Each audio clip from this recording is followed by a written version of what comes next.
aside from being an artist, I'm also the program director of the Center for Integrated Media at CalArts and the program director for art and technology at CalArts. And I was invited by Isaiah to interview Laurie, and I said, yeah, that would be really great. So, ready? Yeah. Yeah. Okay. Here we go. Good. All right, so we're having a conversation that's between the two of us. Yeah. So that's why I put our names on there. Okay, good, right, thanks. Okay, so I wanted to start with this image and get your feedback on this. Oh. So this is a photograph I took while I was in Nepal and Kathmandu, and this is technology in Kathmandu. This is how they network things together. So I'm wondering if you talk a little bit about your relationship to technology, and does it come close to this? This looks a little bit like the back of my console right now, because it's a guest house. Okay, so this is where you stayed? I stayed down the block from Down this. the block, okay. And was most of this stuff above ground and looking like that? It's all above ground. And in South Asia, you see a lot of this where the technology and phone lines and electricity are hacked. So it's DIY without fashion. Yeah. You know, it's DIY by necessity. Yeah. Yeah, it's funny to see countries that skipped over the whole cables. I mean, when you go to Africa, they never even went through that phase. So everyone's just immediately on cell phones, and they don't have the mess of wires hanging around everything. But I'm looking forward to more wireless work, actually, because I'm really tired of these kinds of cables. And my personal goal is to tour with just software that fits in my pocket. And that's what I've been working on. I almost was able to bring that here, but it wasn't quite tested enough. So this is all of the equipment that I was using just on an iPad, and just paper keyboards and paper homemade things. And so it all just rolls up into basically a briefcase. Now, this is when I started out doing shows. They were like, they would be 6 huge trucks of stuff, And the thing that I did at that time and still do now is really kind of take stuff that's generally used in the studio and put it on the stage. And people don't do that because it breaks, And I don't mind that at all. I'm a roadie / geek, and I enjoy during a show just kind of going down under the, desk and looking around on that with a little screwdriver and kind of, pounding on a board and making it work again. So I really kind of enjoy that in a way. Those of you who work with that kind of equipment know that there's a certain deep satisfaction in getting something that has gone south to just work again. So the equipment that I have now fits into 3 cases, but I'm going for smaller and smaller, and that's my general path. Last, I've been to Nepal quite a lot, and it reminds me of a difference between consumer culture and repair culture. Repair? Repair culture. And I think as artists working with technology, we tend to work within the context of repair culture. We always have to repair things. Repair them. Repair. Mm-hmm. Yeah. Plug, unplug. I'm not so sure, because I think that the temptation to get the newest update is so powerful that rather than fixing what you have, you just go on to the next one. And that kind of pressure you can see all over the place too. I mean, we are 21st century late capitalist consumer people, and so we've even passed this on to kids. I'll be talking on a phone and and a 5-year-old are going, it says, are you still talking on that old thing? And I'm like, what, are you a rep of the phone company? What difference does it make to you what I'm talking on? And so we've really kind of passed on this urge to be current. And I think it's not,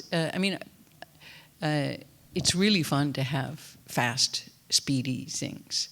But at this point, we kind of all know that if you push a button, something could happen, and the machines can be really fast. And so, so what? I mean, are you just going to make them even speedier and people go, wow, even speedier? The thrill is gone, What are you using this stuff for? What do you want? What are you doing with it? Otherwise it's just a trade show, of stuff that's just really fast and accurate, and that's great. I've always loved that stuff, but I never tried to make it the point of what I was doing, even though I'm called a multimedia artist. It's the same as being called like a pencil artist. Like what? Does that mean that you're just working with that stuff? We all work with that stuff. It's a meaningless thing to say in certain ways. So I titled our talk. It has a title? A nonlinear history of an artist's practice, a collection of stories that are somewhat unprepared, spun from a series of images designed to celebrate a joyful transgression and an uncertain future. Uncertain futures. I can relate to that. Yeah, I really can. Which part of that would you like to look at? I think it's a multi-choice. Oh, okay. My choice. Okay. A collection of stories, somewhat unprepared. Well, I don't know about unprepared. When you talk about yourself, you have a certain series of stories that you. Somebody says, what was your childhood like? And you have 3 or 4 stories that you tell about what that was. And I'll tell you a short story that is kind of prepared and kind of unprepared about this, and it's called A Story About a Story. And it's about how you remember the stories that you tell, or the stock stories that you have about who are you? Well, I'm a blah blah blah blah blah blah. So, and before I say that too, I want to say that, of course, we inherit a lot of who we are, but we also design a lot of who we are as well. So that that you as artists and designers know that really, really well. Now, there can also be problems in this kind of personality design, which has reached the level of almost branding in certain sectors of our country. But you have a dilemma like this. Let's say something happens to you, and you really want to scream. You want to, ah! But you say to yourself, I'm really not the kind of person who would scream. That's not me. But the problem is you still want to scream. So I think of that as a kind of design problem, that when you designed your personality, you made it maybe just a little too small. And then maybe you could go back in and make it a little bit bigger so that if you wanted to scream, you could. You wouldn't be prevented by your design from screaming. It's easy to forget how many rules we apply to ourselves and say, I'm that, and that's it. So anyway, I'll tell you this little story, and it's called A Story About a Story. So it's a story in a collection of stories that I have. So here's the story. When I was 12, I was this kind of kid who was always showing off, and so I have 7 brothers and sisters, so I was always, doing things that were kind of trying to spotlight myself, and Mom, Dad, look at me, So anyway, once I was at the swimming pool, and I decided to do a flip from the high board. And I had never done a flip before, but I thought, how hard can that be? So I did a flip from the board, and I missed the pool. And I just, poof, landed on the edge of the pool, and I broke my back. And I spent then several months in a children's hospital in Traction, in a ward for kids who were also burned. So we were all together in this ward at that time. And in history, there were all the kids are just put in the same big place. And so what I remember about that was particularly the doctors who would come and say, I'm afraid that you will not be able to walk again. And I was looking at this doctor going, are you even a doctor? Of course I'm going to walk again. I mean, what are you saying, and so I was just, trying to make contact with my feet and just will them to move. The thing that I hated the most about this situation in this big ward was, this ward was full, as I said, of all of these contraptions. For the burn victims, these little kids are lying in kind of slings or rotisseries, sort of like spits, and they're being slowly turned around so that their burns can be cooled by all of these liquids that are constantly flowing over them. So anyway, a lot of volunteers would come to the ward and read to us. And so they would lean over and go, "Hello, Laurie," as if I'd also gone deaf. Now, where were we? Oh, yes, the gray rabbit was hopping down the road. And guess where he went? Well, the farmer doesn't know. The farmer's wife doesn't know. The farmer's son doesn't know. Nobody knew where their rabbit had gone, but just about everybody seemed to care. Now, at that point, I was reading stories like Tale of Two Cities and Crime and Punishment. So these stories about the gray rabbit were really a form of torture.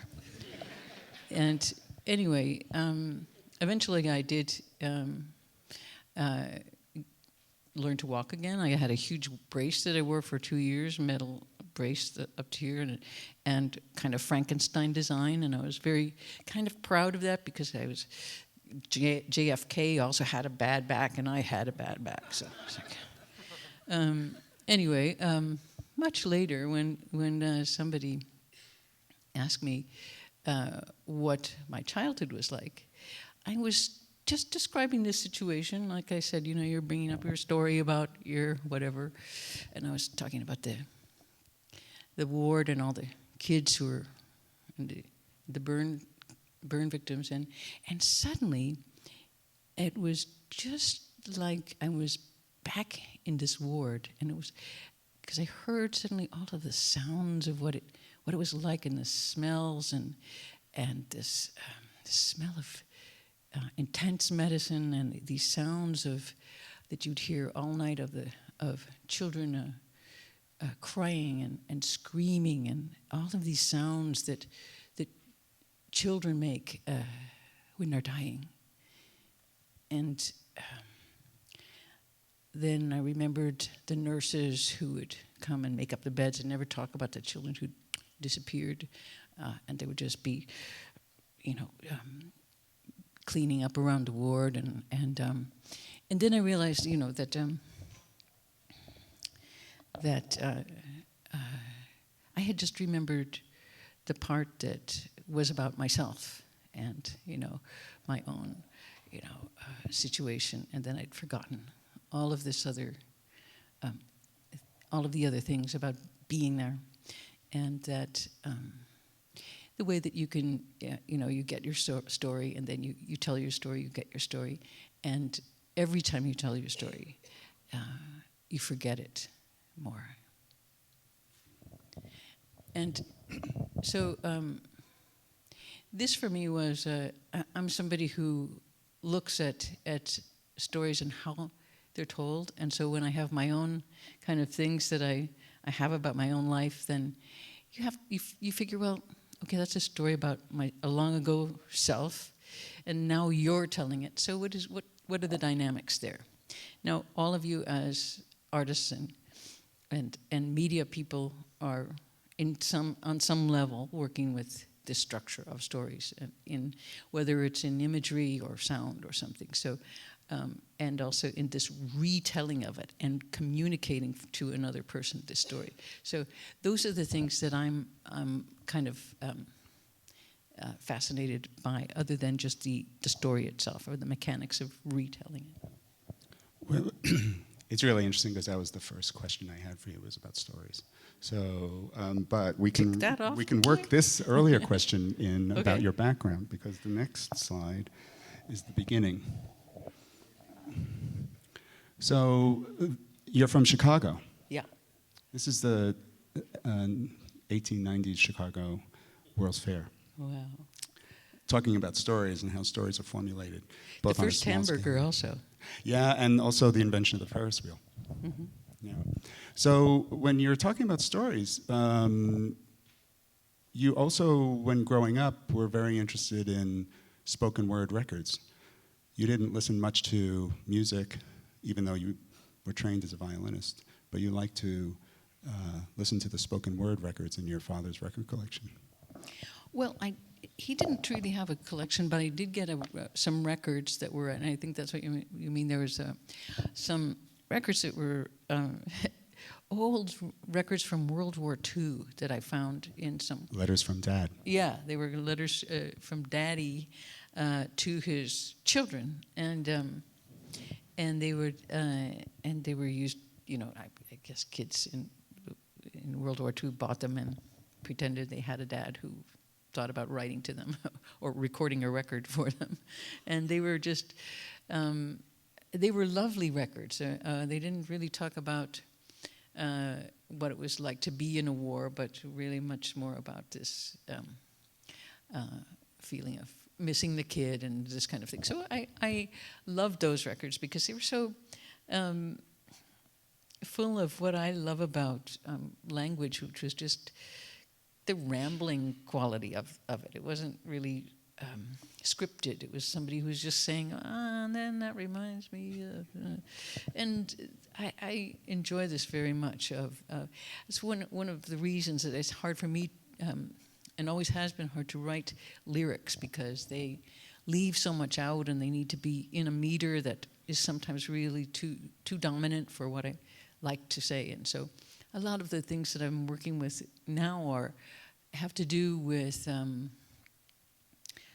how we receive and interpret language. I'm working on something now for the Kronos Quartet that has some software that we're writing, which is so that the musicians can trigger these projected texts, and it's very exciting because it's so fast. And before I said technology, and it's really fast. It's really accurate. So you play and it's really breathtaking. So, and you also realize that you could read it 15 times the speed you thought. You're like, and you get it. It's really eerie how that happens. And the relationship of text and music has always fascinated me. So this is an experiment. I don't know how it will really work out. We'll see when it's going to be performed, I think, first in the beginning of the year. So what I love about it is that you can also trigger it with language. So you begin, for example, with a transcription of what you're saying, and then it begins departing from that. And then the text starts being eaten into by other alphabets and then other icons. And suddenly you realize that if you use the word snake and see an escalator shape icon or a little hospital sign, that suddenly you are looking for the relationship between this spoken text and what you're seeing. And that we are meaning machines. We're desperate for meaning, and we are like kind of going, wow, what is that? And it's exciting to me because it's not because it's a situation which I think we find ourselves in life, of looking for that, and it's not something that we talk about so much. We're always like scanning the world for meaning. And so to catch ourselves in the act of that is what this is about. And it's not like a lot of art, which is like, okay, this is going to be the meaning, and I'm going to put it in this piece of light or piece of music or something, and then give it to someone, and they will unpack that, and there will be the meaning, and it will be this received meaning of that.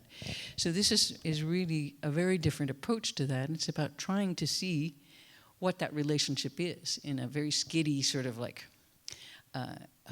speedy situation. So we'll see if it works. I don't know. I mean, it's like a lot of things that I've tried to do. I have no idea if it will work, at all. Two things come into mind on that. One is D.W. Winnicott, a very famous child psychologist, and he refers to play as this in-between space between unconsciousness and consciousness. And he talks about play as the emergence, through the creative act, it's the emergence of learning. And last night I was watching your piece, and it reminded me of something else that Norman Klein talks about a lot, which is every narrative has to have a gap. And that if it doesn't have a gap, then we get it too quickly and it's not that interesting.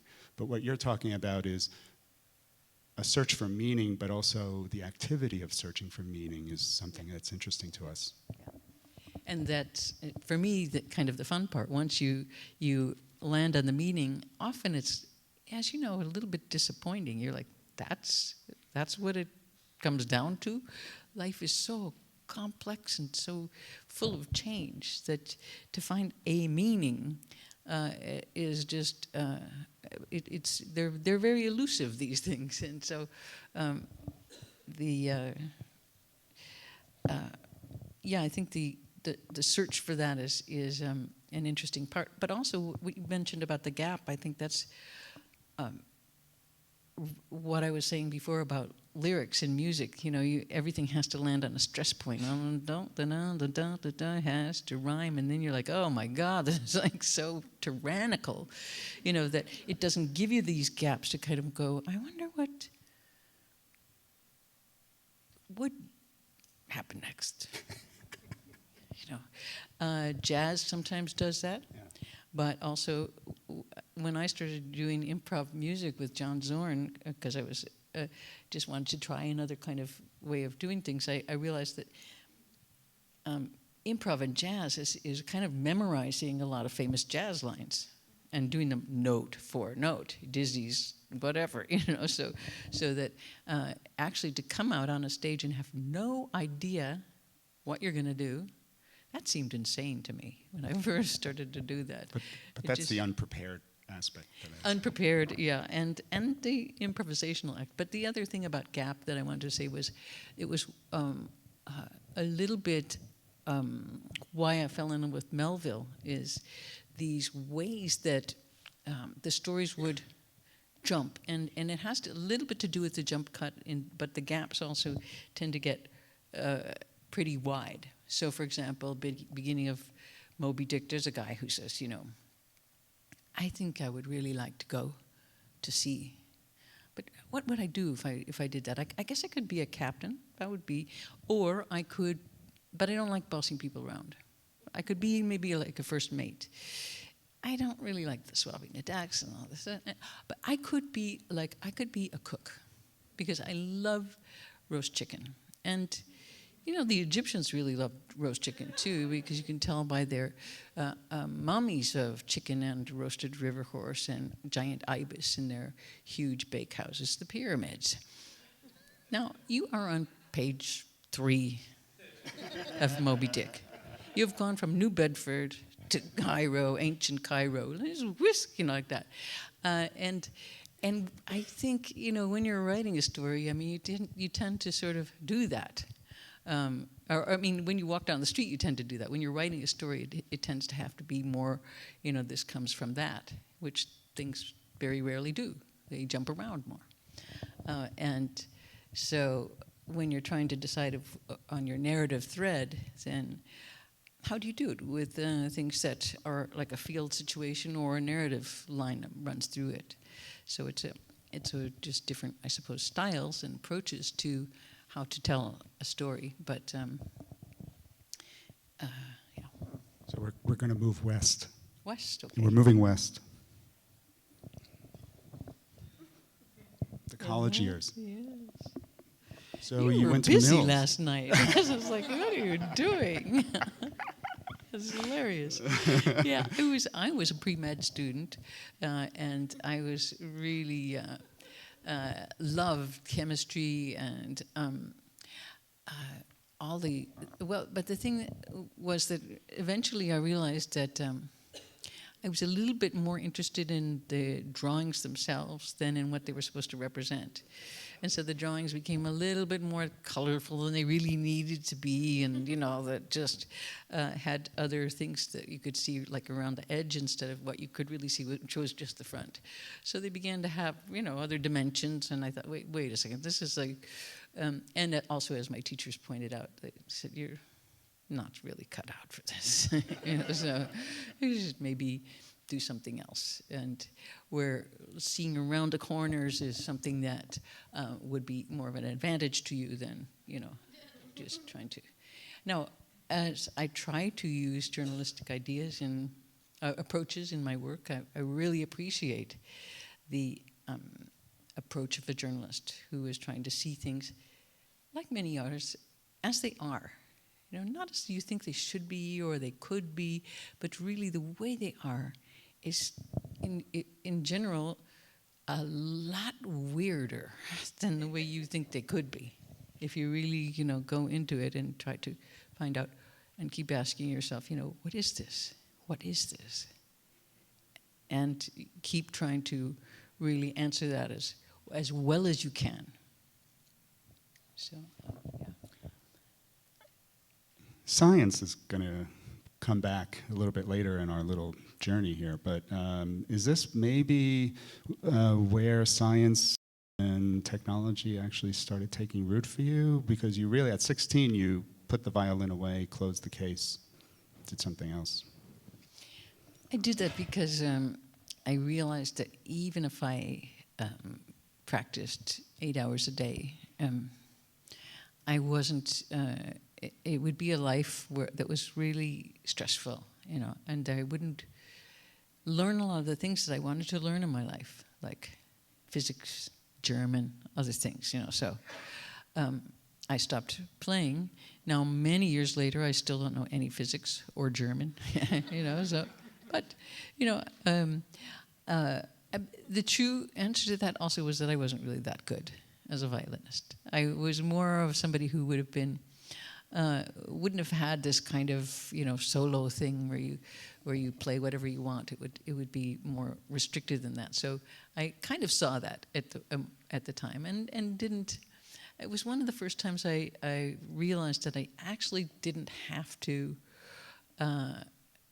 see that as a failure. That I could try to see that as just another way to go. And then it wasn't, I wasn't that good at that, but there were other things that I was interested in. So, and I still beat myself up, of course, for like everybody. Like I'm just how could I not know that? Or just what an idiot I am. Well, all the stuff that, the voice you have that's, is strangely like the voice of your most critical parent who's in the back of your head going, "You are an idiot." What do you think that's good for? Are you kidding? This is like, that voice. I know you have that. I know you do. Everybody does. Everybody does. And so when you try to figure out how to listen to that voice and react to it in a way that it makes it, that diffuses it, then, which is often like trying to picture what that voice, what kind of body that voice would have. And then you realize, no, I'm not going to take that seriously. So what's interesting there is, you walked away from the violin, and rather than walking into literature or walking into history, you walked into science, which is pretty far from the violin, but close to in some respects too. But by ending up at Mills, did you come in contact with any of the musicians at Mills at the time? No, I didn't at all. I was an undergraduate, and I was a very unhappy undergraduate. I stayed there only for one semester, and I was miserable. I really immediately saw that I didn't like it, and went instead to Barnard, where I did like it. It was like going to New York and sort of going to school on the side and this kind of thing, which was really, I enjoyed very much, and it was easy to then also have a studio downtown, and you were much more free to do things. So that's what I chose. The other thing that's interesting is listening to you right now, I get a sense of a certain type of impulsiveness that drives this interest, this multiplicity of interests. Rather than being so specific in one way of doing things, you seem to be interested in constantly learning. Yeah, that and also nobody ever asked me what I wanted to be, And do you want to be a painter or a musician? Nobody ever said that. So I never decided. I never thought I had to decide. And that's why, as we were saying at the beginning, multimedia, while it's a silly word, it's okay. You know, it gives you a lot of freedom to write a book if you want to. Nobody goes, "You're a painter, why are you writing a book?" And, you know, this is also one of the great things about the collapse of the music industry is that there are no bins anymore. Now, they used to kind of go, "What bin should we put you in? The electro experimental, or you know, folk rock, or rock folk, or pop rock, or pop folk, whatever, you know, a myriad bins." Now you realize that once those companies are gone, that was purely market-driven way. Now, of course, when you organize your record collection, it's not market-driven. You know, you do want to know, here's this, here's that, and you have your own way of deciding, oh, well, here are all my favorite records, but you might want to put all the operas in one section and so on. So, but the obsessive putting people into classified things is also a way of saying, don't do anything else. Because why? Because we find it difficult to sell.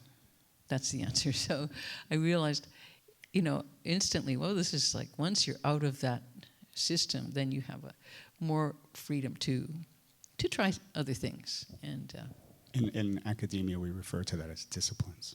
Disciplines, yes. But there's lots of cross disciplines in academia, right? Yeah, but with a cost. You know, depending on cost? In many larger institutions outside of art schools, partaking in an interdisciplinary practice causes future funding issues, things like that. Again, marketing and money. Yeah. It's about money. Yeah. So, since we're on the topic of academia. Oh, I thought we were on the topic of money. I want to say one thing about that. Well, why don't we do teachers. this? Why don't we combine the conversation about academia and money? Oh, okay. I'm not sure how to do that, but I'm going to think about it. I want to recommend one little YouTube clip that you should check out. Fran Lebowitz, who's a writer with serious writer's block, and who has a 20-minute little kind of talk about money, and it's really hair-raising. Just Google Fran Lebowitz, it'll come up.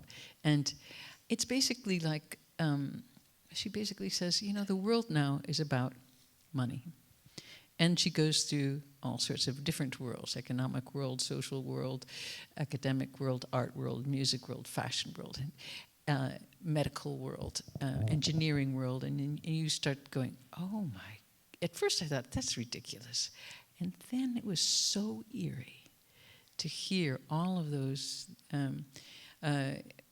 ways that works. And she said, you know, I remember when doctors and lawyers couldn't advertise, when it was actually okay just to be a really good doctor, and you didn't have to like be a multimillionaire doctor or a specialist in a hospital who's doing whatever, or a really good lawyer who helped people and learned the law.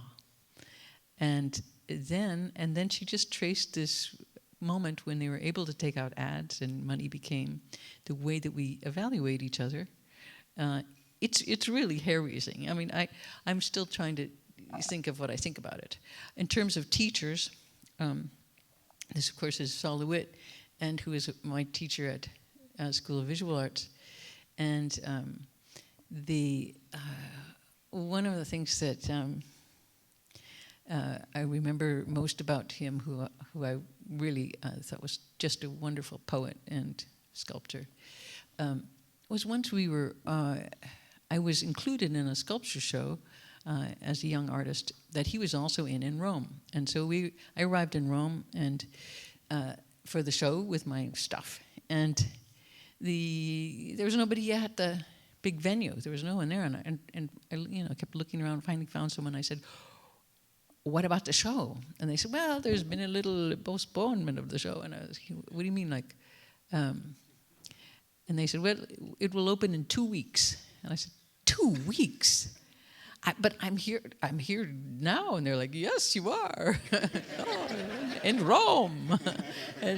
And Saul was also there. And so we decided, rather than going back to New York, we would just walk around with no plan and look at Rome. Unprepared. What's that? Unprepared. Unprepared. Just walking around, and suddenly, wow, there's the Pantheon, because you're standing 6 inches from it. It just looms up, and then this kind of thing. And then very, very long, super long lunches. And then, it was really a wonderful time. And but what I was most impressed with was Saul's real generosity. As well as his ability to improvise, just kind of go, well, yeah, let's change our plan. It was a very cold November day, and we walked into a piazza, and there was a painter with a big oil painting on an easel. He was wearing a beret, and he was actually going like this. And I was about to make some kind of little crack about this thing, and Saul said, wow, it really takes dedication to paint on a day like today. And I thought, whoa, what incredible generosity to all of those who try to make things. It's hard to make things. And why are you constantly judging, that's really good, that's terrible? Instead of getting rid of your own bins of what's good, what's bad, what's hip, what's not, what's interesting, and to actually, so it was really about learning to open my eyes to things. That was about hanging around with Saul. So I'm going to give you 4 names, because sometimes friends can be teachers as well. So I'm just going to give you these 4 names and give me just a really short little bit on each one. You ready? I guess so. William Burroughs. Oh, William Burroughs. Okay, so one of my favorite writers. It'll be more than a couple of words of this, because it was like my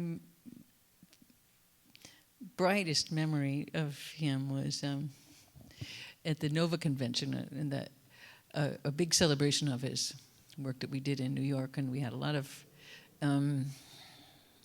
This is maybe 78. And there was Susan Sontag and Philip Glass and Patti Smith and Keith Richards and a bunch of people, all 2 days celebration of his work, kind of looking at it from various points of view. And then we had a concert, and I was the MC at the concert, so I was supposed to keep the ball rolling in what's going on. And most of the audience was there, and this was the Lower East Side, and was there to see Keith Richards. And there are all these kind of punk musicians who are like, Keith, yeah. And so I was as the MC, I was supposed to just keep things under control and go. And now, Patti Smith, Keith. Now Philip Glass, Keith. Now the promoters knew ahead of time that Keith Richards was not going to be. He'd canceled, and they had announced this in very light pencil on a little note on the inside of a door that was flung open on the front of the theater. Keith Richards will not be appearing. Anyway, this kept going on with other writers and who else was there? Oh, tons of people celebrating him. So finally, I said, okay, now William Burroughs is going to come out, and William Burroughs, wearing his pork pie hat, a shabby old suit, briefcase, comes out. There's a desk. He slams the briefcase down on the desk, and he goes, "Good evening." And he starts talking about sex and drugs and alienation and things the punks had thought they had invented, and they went, "Grandpa." Yeah. And there was suddenly a thread, between their lives and this guy who had appeared in a very conservative time in America, kind of like this in certain ways. People are mowing their lawns, everything's really neat, under control, a little bit of fear in the background, but no, don't worry about it. So, and he comes in and he goes pounding on the door, and then people go, "Oh my God, it's Bill, it's Uncle Bill. You hide, pretend we're not at home, And he came with his message. And he did have a lot of messages and then just a lot of words that really made people squirm, but also really made people laugh. And that's really why I fell in love with William Burroughs, is because he's so funny and so dark, so incredibly dark. So that was, yeah, so that's Bill. Well, I was Sort of. one of the things that prompted me to do this was because the beautiful story you told about Gordon Clark last night was Gordon, really great. So we're going to skip Gordon. Okay, he's good. on the list. Okay, and we're going he was a wonderful, wonderful, wonderful artist, though, who kind of kept our whole group together. And when I get nostalgic about the '70s, and it really was a great moment in which you knew all the artists, you knew everybody. And now, of course, that is absolutely impossible. Yeah. And we had a mission. We were going to, reinvent music and sculpture, etc. So it was he was at the very core of that group, and also just a really wonderful, lighthearted, beautiful person. He was really beautiful. I have to think that your background in art history and criticism brought that enlightened little review of Gordon Clark last night. Without that, you wouldn't have been. I don't think we don't usually hear that kind of side of minimalism. Uh-huh. The notion of the splitting of the house and the splitting of, and his brother dying. Art history is idiotic. It looks at art as a history of forms, and I think a great unwritten work would be the history of Buddhism in late 70s and work, because at that point everybody was a Buddhist, and those ideas about form and emptiness were really really there. You won't find that in any art history book. They will not talk about that, because it's supposed to be about, it's a whole different thing, and it has nothing to do with really how and why and where and when those works were created, which I think is a huge shame. Some people might say that's the tyranny of disciplines, that the result of that. Yeah. So one last name. We're going to skip over Phil, because you've talked a lot about Phil, and we're on a little time crunch. So and I really wanted to throw this name out at you, and so Lou Reed. Oh, Lou Reed. I met Lou Reed in Munich at a music festival run by John Zorn, and it was called, what was it called? Well, it had to do with the. Now I'm just blanking out on the giant. No. I think he's in the audience. Lou, can you stand up? Are you there? Lou? Stand up. Yeah. Oh no, I don't know what came over me. It was a festival in which John really encouraged other people to play in each other's works. And he said, if you need a bass player, just go over and, talk to so-and-so and mix it up. And generally festivals are, they're only for your night. You don't even know what else is in the festival. You're in and out. The promoter's like poof, poof, and you're just part of their, let's say, curated idea of whatever it is. And it's very unorganic. So this is a musician-run festival, and he decided, how about if all the musicians get to meet each other and hang out? That's the fun of a festival, and of course and it's also fun for the audiences too. So it wasn't, it was very musician-centric sort of thing. So I met Lou there. I thought up to that point, I had thought that he was a British musician somehow. I don't know why. What year was this? This was 92. In 92, and I know. We're just, like I said, I knew every artist in New York in my little world, No, there are lots of worlds in New York, as we like to call them, worlds in our city. The fashion world, the economic world. Anyway, in the art world, he wasn't really part of that. And so he asked me to do something in one of his songs. And I said, okay. So, and after the show, he said, you did it just like I would have. And that was the highest compliment. So anyway, it was also we had a lot of interests in common, and one of them was technology, because we would go then for quite a while. We just spent a lot of time going to like AES conventions and this kind of thing, and looking at new mics and looking at just stuff, digital equipment. And that was how we knew each other pretty much until we got together, then got married. Now, so it was this sort of jazz festival. Now, jazz in a very loose way. The first time I was asked to be in a jazz festival was at the Berlin Jazz Festival, which was sort of open-ended thing. And that I remember very well. I was playing one of my songs, which has a lot of pauses, and it does this kind of thing. And in the back of the auditorium came a voice that goes, "Play jazz." And I was like, he's got a point. This is a jazz festival. And then my next thought was, I don't know one single thing about jazz. It was a really bad public moment, when you're like,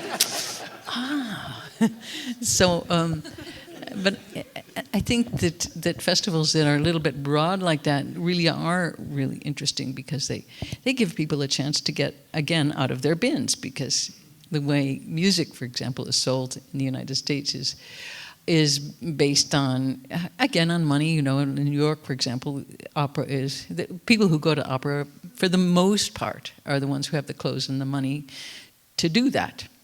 And there would be, I think, a lot more opera fans if it was presented, and if it was other people were given an opportunity who could get a cheap ticket and didn't have to wear that stuff, might love opera. They might, but they won't get the chance to do that because it's not for them.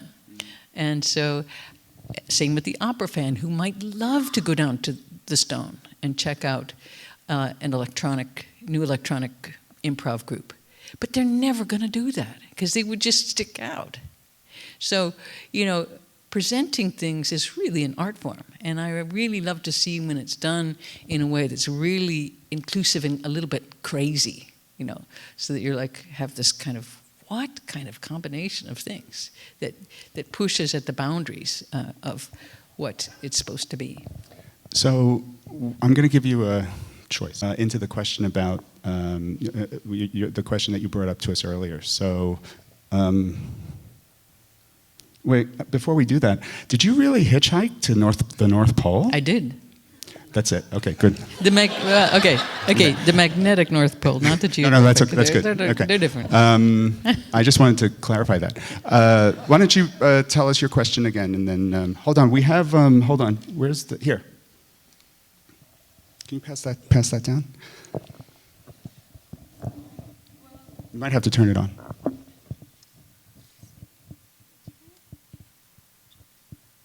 While you're figuring that out, so this is you melting on ice, Laurie.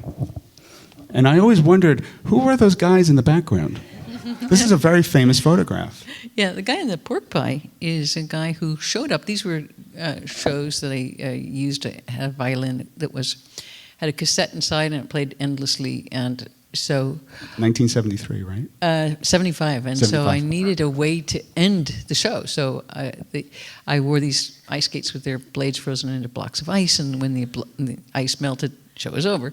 And that was the kind of just time frame. And so this guy showed up at these unannounced places in this was in Genoa, and he and I had given a little dedication to my grandmother of these concerts in kind of lousy Italian to the people who were hanging around. And I said, I'm playing, these are dedicated to my grandmother because on the day she died, I walked out into a frozen lake, and there were all these ducks flapping their wings and honking, and I got really close to them, and they didn't fly away, and they were still just flapping, honking, and then I saw that their feet had been frozen into the new layer of ice.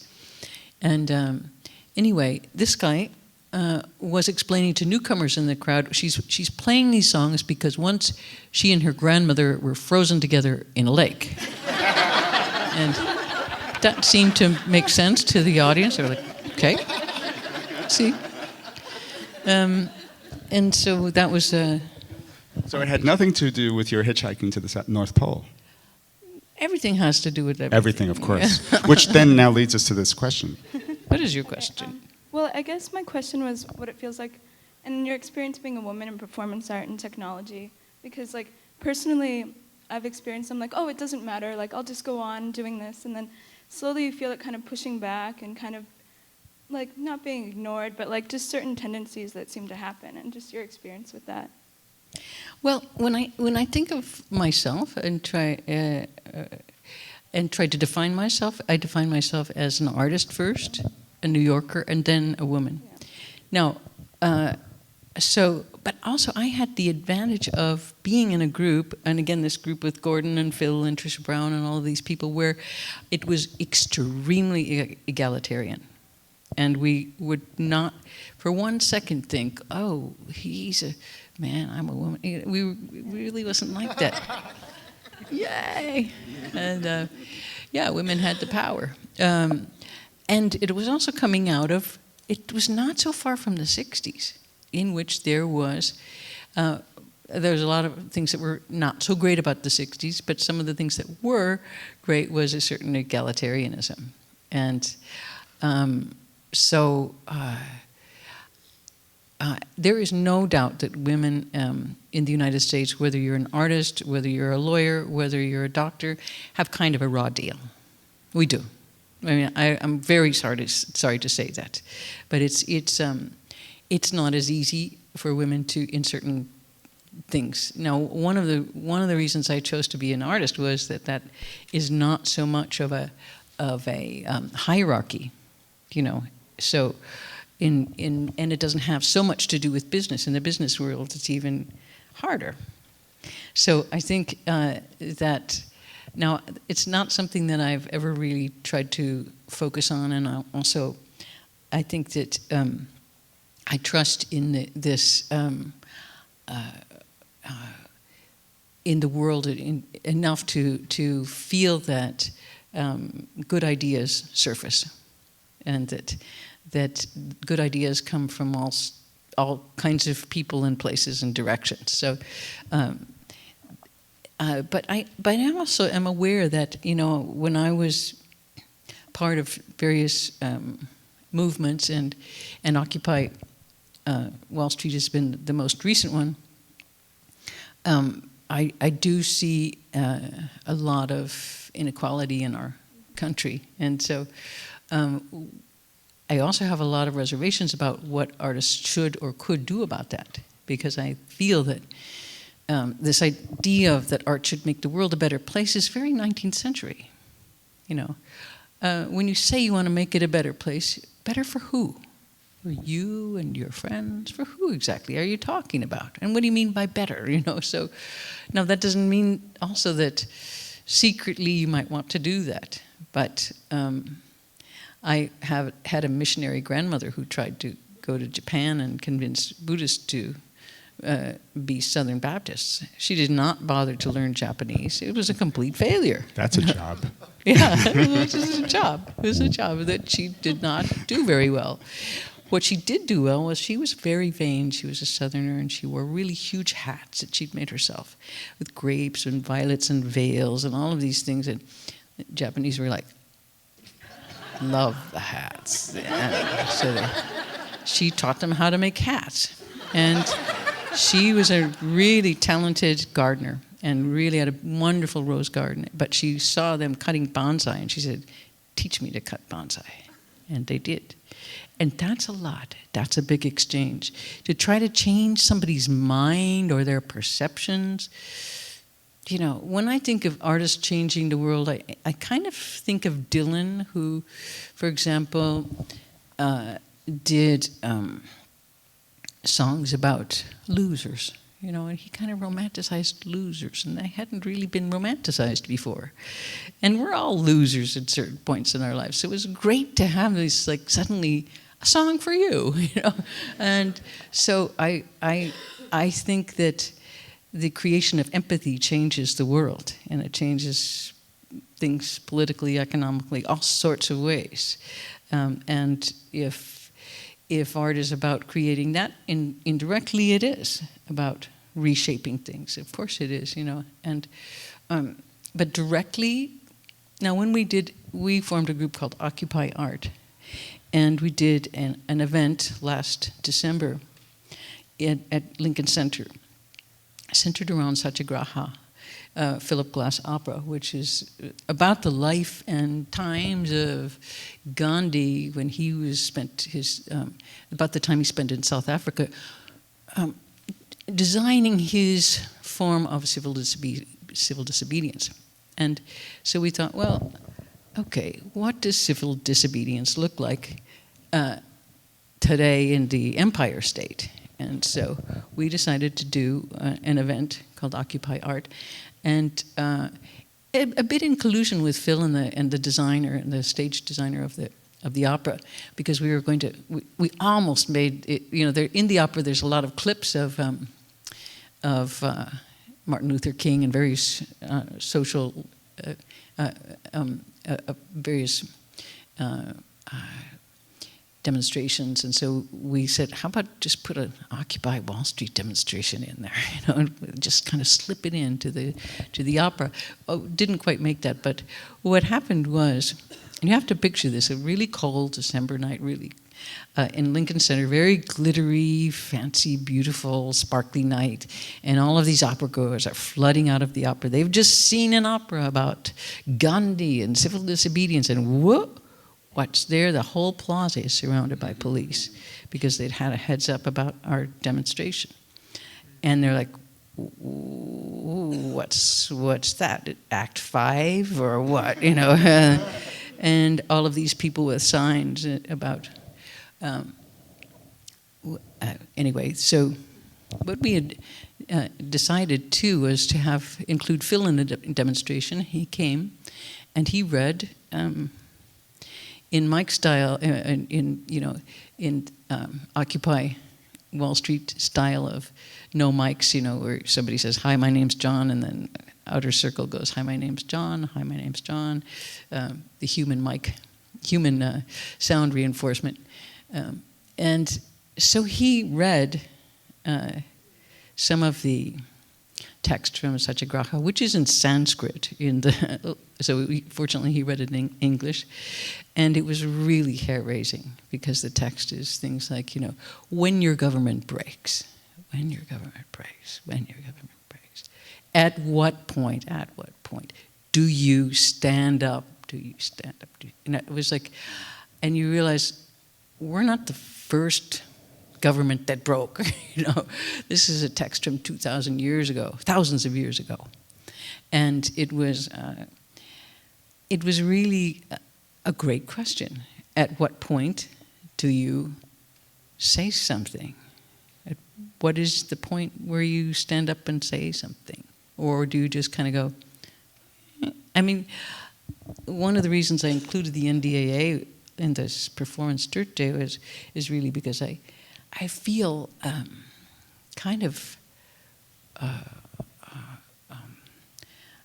shocked that nobody really is saying anything about this. It's just kind of like, you know, arrest any American citizen with no charges, put them away, and you don't have to even say you did anything.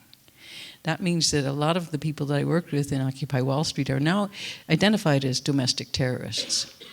So when we would have their meetings, there were two tales for each of those people. They could, under this new law, they could be taken off to Guantanamo as domestic terrorists. I think that what's going on is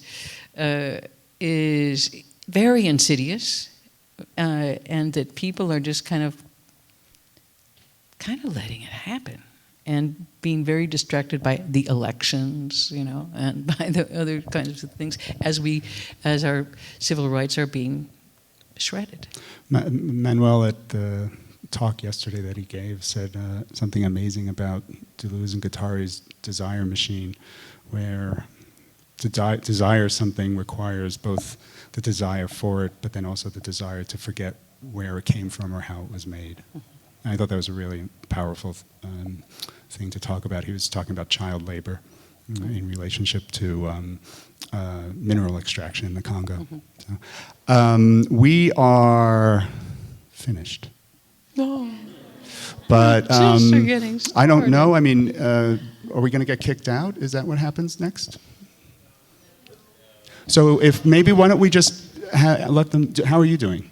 Well, I'm on my way to the airport, but Yeah. I could take, we could do Let's one more question question, if right? somebody's in the mood to ask one more question. One more question, and rather than and end then, on this sour note. Yeah, of yeah, like, yeah. But you know what? I think I can throw. I can punctuate what you just said. Maybe I should throw them the John Cage quote about suffering. Okay. So John Cage was asked if the world had too much suffering, and he said, no, just the right amount. One more question. This fellow over here, maybe move the technology back, and we can hear his voice. Thanks very much for your wonderful performance last night, and also great conversation today. I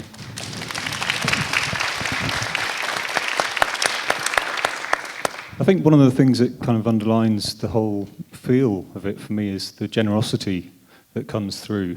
And my question is really about, is it necessary to be selfish in some kind of way in order to be generous? Wow. Sorry. Well, that's a really, really great question. I think that, in a way, yes. I think it's really important to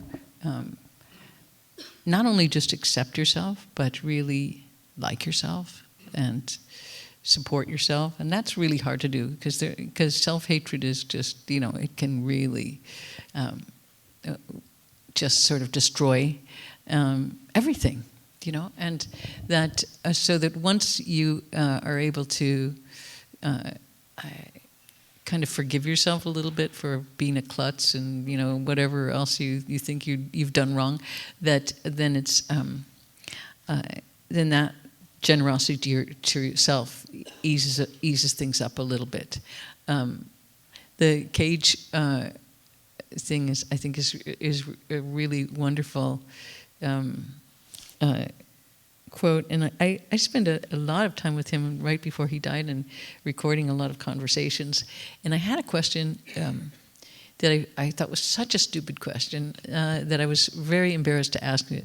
So I was just surrounding with all of this chatter, like, and so I said, well, I want to ask this question about the direction of things, and because certain things in evolution are, that should have or could have developed that didn't, and generally things are getting sort of like a modern horse is faster than a prehistoric horse. It's like more coordinated and stronger and bigger, and then other things that didn't happen, like a dinosaur that could have cooked its food, like fire-breathing dinosaur, that would have been a great thing that didn't develop. It was just dropped off. So, which direction we're going, and he's listening to this babbling for a while, and he's saying, what do you want to ask me? And I said, do you think things are getting better or worse? And when I said that, I was like, oh, that's so stupid, But he didn't really pause for long, and he had this like really goofy smile all the time, like. And he said, oh, better. And as soon as he said that, I had the feeling that they were. And I just want to tell you one more little story, because it has to do with dogs, and I was just reminded with this question about the self and so on. I was recently in a green room about to give a commencement talk to some young artists, and I was feeling a little bit guilty because I was kind of about to try to say things like, don't worry about your student loan. The art world is full of jobs. You'll pay that off right away. I was like, what am I going to say? And wearing the mortarboard, and it was like really hot and boring, and they were very late, and Yo-Yo Ma was also getting a degree in giving a speech as well, and so we were sort of talking and kind of talking to you when it's really hot. And I said, I have this like fantasy that when I'm doing a concert and I look out and the whole audience is dogs. And he said, I have that same fantasy. I said, you do? And I said, okay, whoever gets to do that first has to invite the other. He said, okay. So then I was invited to be the guest director of a big festival in Sydney, the Sydney Live Festival. So I got to invite all my favorite artists and musicians and some playwrights. And I also said, well, and I'm going to do a concert for dogs. No, they didn't say, no, they just wrote down concert for dogs. So we did this thing, and it was, we thought like a few hundred dogs would show up. Thousands of dogs showed up. And it was so we had 3 places for small, medium, and large, and then it was outside, but they flowed over up on the whole steps of the Sydney Opera House, and just dogs. And so it was an amazing morning, a very short concert, 20 minutes, but it started with an invocation for whales, because we were right on the harbor and these whales sleeping around. And because you think of why are animals singing, to find each other into ocean, or dogs to do their kind of GPS. I'm here, you're there, and he's there, we're here, And so kind of mapping thing. And so there were lots of dogs there who were like rocker dogs, like I want to rock, And then my favorites were the droolers, who were in the front row, and they were like,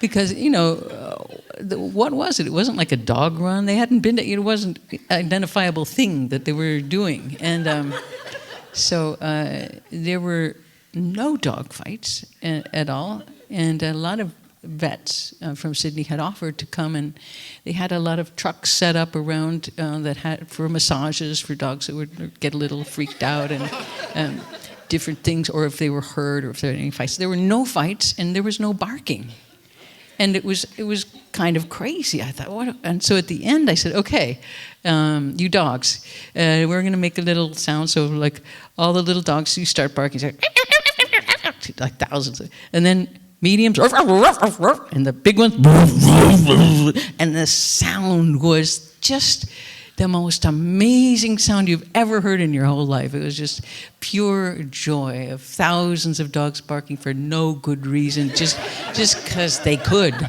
And I thought, that's what music is, That's the joy of making things, And so I think there's a kind of future of interspecies things. If you're interested in pursuing any of that, I think there's something about that once you stop applying the human rules, you start realizing other things about music, other things about how things are organized. I think we should get you on an airplane. Okay. Hey, thanks so much for coming. It's been really nice.